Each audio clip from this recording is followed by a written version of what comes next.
en el marco del propósito de la Dirección de Educación Básica Especial, el Programa de Atención No Escolarizada al Talento y Superdotación PANITS. Ahora sí, presentamos al primer ponente del webinar, Javier Flores Coaila. Javier es médico residente del primer año del Hospital Víctor Larco Herrera. Es investigador RENACIT nivel 3, con formación extensa en educación médica e investigación. Posee conocimientos sobre trastorno de déficit de atención e hiperactividad TDAH y altas capacidades. Con todos nosotros, Javier. ¿Qué tal? Buenas, es un gusto. ¿Se me escucha bien? Perfecto, muchísimas gracias. El día de hoy les traigo algo que probablemente sea un poco diferente a lo que solemos ver en las exposiciones peruanas. Hay un concepto que me gusta mucho que se llama Lived Experience, que es la experiencia vivida de las personas. Es básicamente la experiencia subjetiva de alguien, y voy a hablar justamente de altas capacidades y la experiencia subjetiva en base de papers recientes. Entonces, este es mi CV actual. Estas son las cosas que he hecho, que hago, que me gustan. Pero vamos a hablar acerca de unos términos inicialmente ahora. ¿Ok? El primer término es lived experience, que es la experiencia subjetiva, es la perspectiva en primera persona. Es como ustedes, como humanos, se enfrentan al mundo y, por ejemplo, un paciente con ansiedad, con depresión, tiene su propia experiencia vivida. Y lo que tratamos de hacer las personas es encontrar una experiencia vivida compartida y poder saber qué es lo que está pasando, ¿no? Tenemos el concepto de altas capacidades que ya había delimitado bien la doctora Vaquerizo, que tiene que ver con, es un término sombrilla o un umbrella term, que tiene que ver, es un perfil amplio en el que el SEI no es el único indicador, pero abarca varias cosas. Y luego está la superdotación, que es donde prácticamente se ha hecho la mayor cantidad de investigación, que está centrado en esta estructura de que en este concepto de que el SEI es lo más importante, y se define como un SEI por encima de 130 y también tiene altas habilidades en múltiples áreas. Pero entonces, la pregunta para todos es, ¿qué se siente tener altas capacidades en el sistema educativo? ¿Cómo alguien progresa en este paso? ¿Y qué se siente ser padre de alguien que tiene altas capacidades? Así que para eso hicimos una revisión de literatura no tan extensa y buscamos artículos que hablaban acerca de esto. Y voy a hablar de mi experiencia también conversando con otras personas. Entonces, ¿cómo definen los padres tener a un hijo superdotado o también entra en este grupo de términos sombrilla de altas capacidades? Veamos esto y veamos cómo es esta experiencia y vida que tenemos en el campo con los padres nos ayuda, ¿no? En este estudio publicado por Gómez Arizaga, en el que hablan acerca de cuentos de niños con altas capacidades, hay un padre de un niño de 5 años que dice lo siguiente: mi hijo no tolera la frustración, entra en crisis ante la negación y los contratiempos, que indica estos problemas de desregulación emocional que también se presentan, ¿no? Y que son frecuentes, como había comentado Marilia, que usualmente no es solo altas capacidades, sino altas capacidades está acompañado de otros diagnósticos extra que a veces no les prestamos atención, ¿no? Luego, padres de un niño de 10 años, vive y a veces manifiesta las emociones de una manera muy intensa.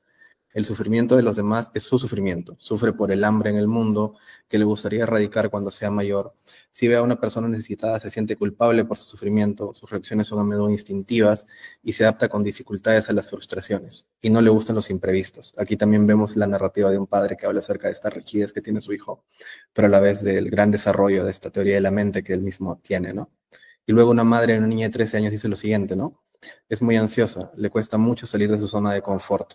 Es particularmente sensible, teniendo arrebatos de ira que alternan con episodios de tristeza extrema. Entonces, tener a alguien que tiene altas capacidades se acompaña de tener a alguien también que probablemente presente problemas en su regulación emocional, ¿no? Y también en el logro de objetivos, que vamos a ver más adelante que es algo que acompaña esta experiencia vivida a lo largo de la primaria, secundaria, incluso a lo largo de la universidad.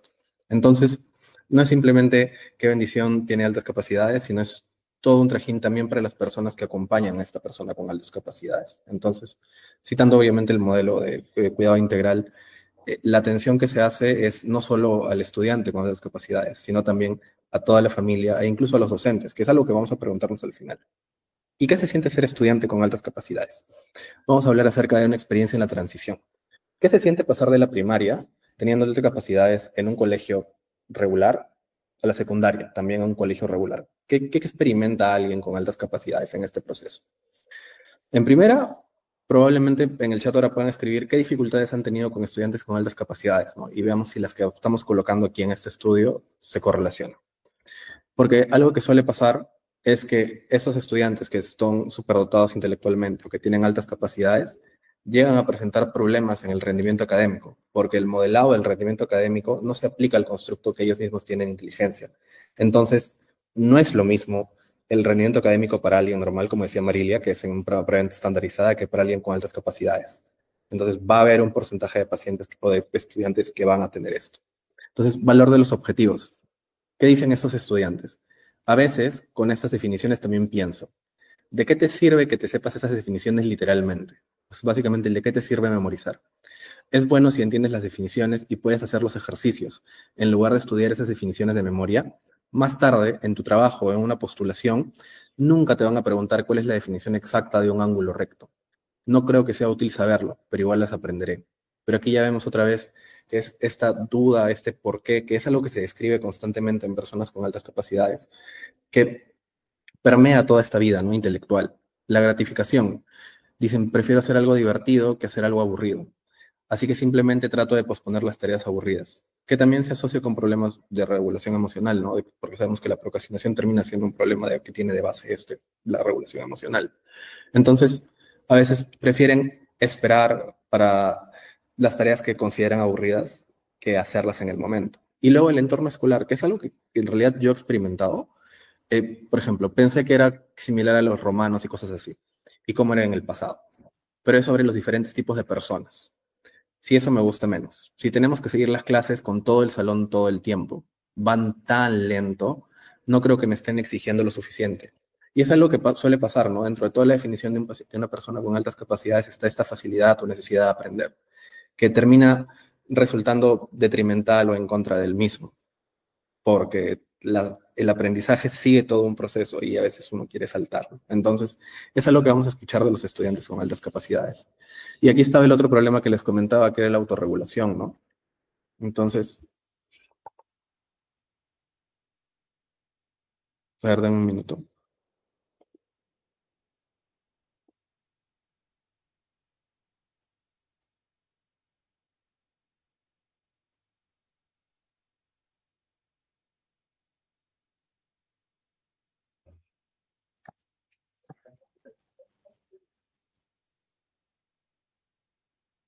Ya está. Entonces, el otro gran problema es la autorregulación. Aprendo mi vocabulario de latín. Supongo que tienes que aprender 300 palabras de memoria para tu examen. Entonces trato de planificar la mejor forma posible para no tener que hacer todo a último momento. Ese fue un pequeño problema a principio de año. Hacía todo a último momento y pensaba que saldría bien, pero al final resultó que las cosas no salieron tan bien, así que ahora trato de planificar todo lo mejor posible. Entonces, otra vez nos encontramos con problemas de regulación emocional que veíamos al inicio, ¿no? El valor de los objetivos. Esto no es tan gratificante para mí porque no estoy yendo al ritmo que yo quiero ir y porque, por lo tanto, no voy a hacer las tareas que me están dejando. Y al final va a terminar resultando en problemas que terminan en esto, ¿no? En rendimiento académico que bajo el sistema actual en el que nos encontramos sería deficiente, pero en realidad es un sistema que quizás no está adaptado para la propia experiencia del estudiante. Entonces, es muy importante entender la experiencia de otras personas para poder al menos abrazar un poco lo que representa qué es vivir en esa condición, ¿no? Y lo bueno es que este tipo de estudios nos ayudan. Pero ahora, ¿cuál es la experiencia de alguien con altas capacidades en un aula regular en la secundaria? Y que es muy probable que sea la experiencia de todos los estudiantes, por así decirlo, quizás de la mayoría de estudiantes que tengamos en Perú que tienen altas capacidades, porque casi todos van a estar en un aula regular. Entonces, ¿cómo se vive eso? En este estudio hablan acerca de cómo es los cuentos dentro del aula regular. Entonces, contenidos. ¿Cómo experimenta alguien con altas capacidades los contenidos? Es el mismo tema durante todo el año. Leemos algo del libro del texto, hacemos una actividad, luego el examen. No hay ningún progreso. No veo mi crecimiento, no veo nada de estimulante, no veo esta gratificación. Avanzamos en las unidades, pero no en el contenido. Entonces, es el mismo tema, viéndolo múltiples veces, porque es lo que, al menos como educador, también se trata de hacer, ¿no? Asegurar que los estudiantes, porque la mayoría van a ser estudiantes que van a estar en la media, traten de agarrar y de aprender estos conceptos que van a ser básicos. Pero esto no aplica porque quizás para este grupo de estudiantes, ¿no? Cada unidad solo repasa ideas generales. Y también está esto, ¿no? Lo que definíamos como que el porqué que planteaban los padres. Los padres referían de que en la experiencia vivida de ellos Es constante que mi hijo me pregunte por qué pasó esto, por qué fue esto, por qué, y que se frustre cuando no consigue esas respuestas, que es algo que va a mantenerse en el tiempo. Y valor y significancia, ¿no? Entonces, ¿para qué sirven los algoritmos? No lo entiendo. No voy a ir a comprar pan con los algoritmos. O sea, es esta utilidad, esta gratificación de querer usar lo que estoy aprendiendo en este momento para hacerlo ahora. Solo nos hizo dibujar sobre nuestra fiesta nacional, pero eso no es útil. Algo realmente útil sería un tacho de basura para que podamos aprender a reciclar. Entonces está esta duda de quizás constantemente desafiar las cosas como se están haciendo, ¿no? Porque sabemos que también se asocian a otros rasgos de personalidad. Estrategias de enseñanza. Dije, ok, vamos a trabajar en grupos y tienen que anotar esto y esto. Y una vez terminen, tienen que actuar como mimos para representar lo que hicieron. Nos divertimos muchísimo. Entonces también hay experiencias positivas, ¿no? En estas actividades en estas partes donde hay más actividad. Pero también hay quejas con otras cosas. Y falta de retos, ¿no? Los exámenes no tenían la dificultad que esperaba. Nos empiezan a calificar por todo, por el cuaderno, por participar, por memorizar las PPTs y por demás. Entonces, es una queja constante ante cómo se presenta este sistema educativo en la transición, en la secundaria, para alguien con altas capacidades. Y probablemente todo esto vaya mermando este potencial que tiene el estudiante. Y luego, ¿cómo se experimenta la transición universitaria? Entonces, ¿cómo es pasar a la universidad luego de que quizás no has desarrollado estas habilidades sociales que ibas a desarrollar o que deberían desarrollar alguien en su desarrollo normal, ¿no? Entonces, este es un estudio que se enfoca más que todo en pacientes con autismo, que es donde gran parte de la investigación se ha hecho. Pero habla acerca de esto, ¿no? Penny, por ejemplo, dice, tuvimos una clase de presupuesto. Era un curso electivo sobre educación financiera y economía. Hacíamos hojas de trabajo, no era un programa estructurado en sí, solo un electivo. En cuanto a habilidades sociales, no. Tuve más cuando era joven. Entonces, eso es un reto con el que se encuentran estas personas, ¿no? Estas entrar en este mundo universitario en el cual, como contaba hace rato el otro estudiante, que parecía Roma, ¿no? Que estás tú y están todos, todos van tan lento, pero a la vez para adaptarte a ellos tienes que ir a la velocidad, pero es ir en contra de lo que tú mismo quieres, ir en contra de la gratificación. Y es un constante vaivén en la vida de alguien con altas capacidades. Y luego está Melissa, que dice, académicamente mi secundaria me preparó bien. Muchas de las clases eran de ritmo rápido y también tenían altas expectativas. Que es, probablemente Melissa era una persona con altas capacidades que estuvo en un colegio diseñado para ella. Mi secundario hizo un buen trabajo. El con el día es diferente, pero tenía las habilidades de aprendizaje que necesitaba. Y cuando pasas a otro lugar que está diseñado para la mayoría de personas, te enfrentas con un sistema en el cual quizás no sea el ideal para que puedas aprender y puedas florecer, ¿no? Osacha dice, muchos de los desafíos fueron vivir lejos de mis padres y vivir sola al principio. Y también está el otro, ¿no? Que es estar enfocado en el desarrollo de tu aprendizaje y que al menos a mí me ha mermado bastante, que es tu propio desarrollo como persona, ¿no? Qué roles básicos de la vida se esperan que cumplas tú mismo, que se van deteriorando y que es algo importante que uno tiene que desarrollar.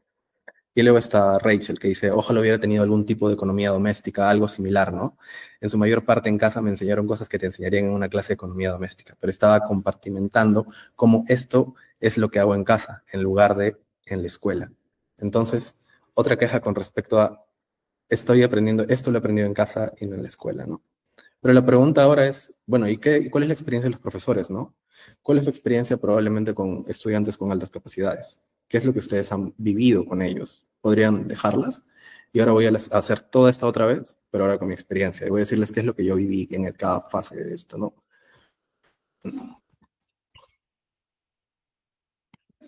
Entonces, en mi transición de la primaria a la secundaria, yo de verdad me siento muy identificado con lo que han reportado estos estudiantes. Porque, en primer lugar, no tenía cuadernos, porque no lo veía como una actividad altamente gratificante. Ahora leyendo los Lived Experience digo que no estoy solo. Y el entorno escolar era diferente, pues, ¿no? No tenía las habilidades sociales para desenvolverme en ese momento y a veces quería que la clase se acabe rápido para poder ir a estudiar lo mismo de la clase en mi casa solo, que es lo mismo que me pasaba en la universidad y probablemente lo mismo que le pasó a varios compañeros míos, ¿no? Que es, no quiero estar en esta clase, demora mucho, van muy lento y quiero hacerlo. Y algo que quizás no está en estos Lived Experience que he notado es que es esta tendencia al aislamiento social por justamente esta velocidad y esta dificultad para que otras personas comprendan, ¿no? Que también imagino que se asocia a otros rasgos de la personalidad que este grupo de estudiantes suele tener. Y algo que sí es marcado, que puedo dar fe de esto en mi experiencia vivida, es la autorregulación, que es justamente todo se debe a que no es estimulante, por lo tanto, probablemente tenga que esperar un poco para hacerlo y tenga que hacer que se vuelva estimulante. ¿Cómo hago que se vuelva un reto? ¿Cómo hago que esto me guste hacer? Y esto genera problemas, ¿no? Genera que algunos estudiantes que tengan ustedes o que he tenido en algún momento con altas capacidades no rindan de la forma en la que quisiéramos rendir, porque ¿a quién no le ha pasado, no? El clásico, tú podrías dar tanto, pero no veo que logres esto que podrías lograr, ¿no? O no estás al nivel en el que yo esperaría que estés, pero probablemente no sea yo, no estás al nivel que espero que estés, sino es que probablemente las condiciones en las cuales estoy esperando que estés no son las adecuadas y tengan que cambiar. En el aula regular secundaria es lo mismo, y probablemente es donde yo en mi experiencia haya sentido el mayor detrimento o la mayor recesión de habilidades cognitivas, ¿no? Porque es como que es esta lucha, que no he encontrado papers de eso, pero me gustaría quizás que alguien, si se anima, lo haga, que es ¿qué se siente, no? ¿Qué predomina en alguien con altas capacidades? El funcionamiento social en roles como amigos, pareja, familia, o el funcionamiento ocupacional, ¿no? En roles como soy estudiante, me encargo de mis proyectos y demás, que es una lucha constante, ¿no? Que incluso que es algo de todos los humanos, pero siento que en esta situación sería importante contar esa experiencia vivida, ¿no?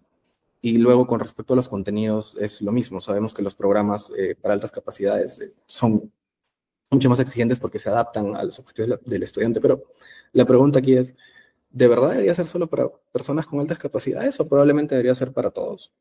Hay un concepto que me gusta mucho que se llama evaluación de progreso y hay otro que se llama evaluaciones basadas en computadora, que le enseñan a los estudiantes preguntas de acuerdo a la dificultad en la que ellos están trabajando. Entonces, la pregunta es, ¿eso podríamos jalarlo quizás? Que se enseñen contenidos en base de la dificultad que están manejando los estudiantes, en base del grado de competencia, porque sabemos que eso mejora la autodeterminación, ¿no?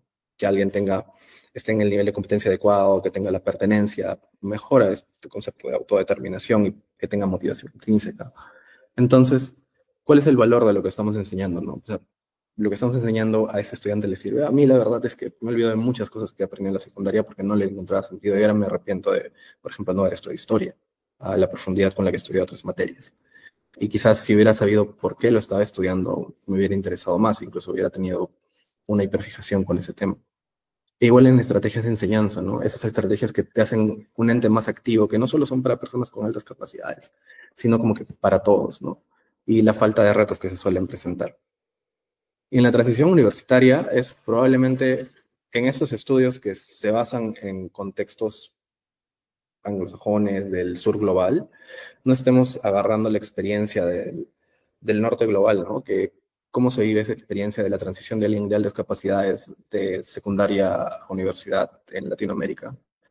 Cómo es pasar de un contexto en el que probablemente estás en un colegio que está diseñado para ti a una universidad que trata de hacerlo mejor, pero que no está diseñada para esto, ¿no? En la cual tú tienes que hacerte cargo de tu propio aprendizaje y quizás, como han visto, el problema de autorregulación es constante y no puedes. Y eso es lo que a mí me ha pasado en la universidad.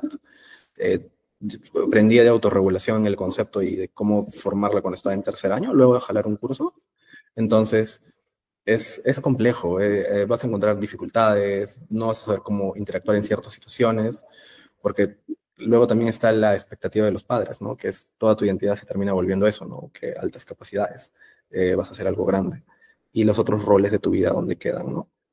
Y luego, algo que recuerdo es que hay profesores que sí le daban atención a mi experiencia vivida, pero los que no la daban porque no querían o no la daban porque la experiencia vivida de ellos no la podíamos tocar o era difícil también para ellos, ¿no? Porque yo imagino que como docentes, tener un estudiante con altas capacidades que sabes que sabe un montón y que no te hace caso y que no estudia para el examen y que podría rendir, debe ser frustrante.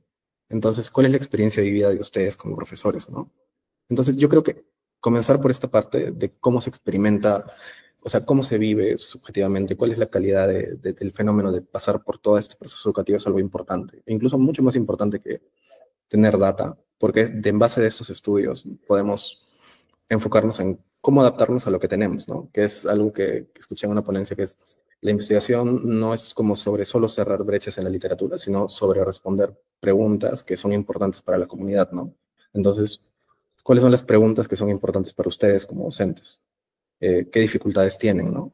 La literatura puede decir que tienen un montón de dificultades, pero a veces esos instrumentos no van a ser tan aplicables aquí, quizás tienen dificultades que no están descritas. Entonces sería muy bueno que aquellos de ustedes que tienen estudiantes con altas capacidades se junten, conversen y vean cuáles son, ¿no?, esas experiencias vividas con ellos. Y luego junten a sus estudiantes y luego a los padres y creen como que un modelo para solo el programa que tienen. Entonces, eso es todo por mi parte. Espero que entender a otras personas les haya servido y no tengo nada más que agregar.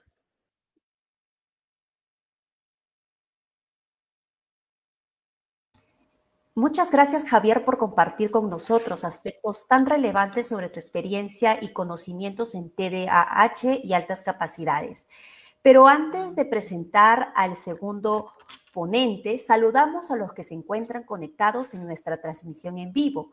CREVE Tacna, CREVE Huancavelica, CEBE Cajamarca, CEBE Los Viñedos y a las instituciones educativas de las regiones del país. Reiteramos la invitación a registrar su asistencia a través del enlace que se encuentra en los comentarios del Facebook o escaneando el código QR que proyectaremos a continuación.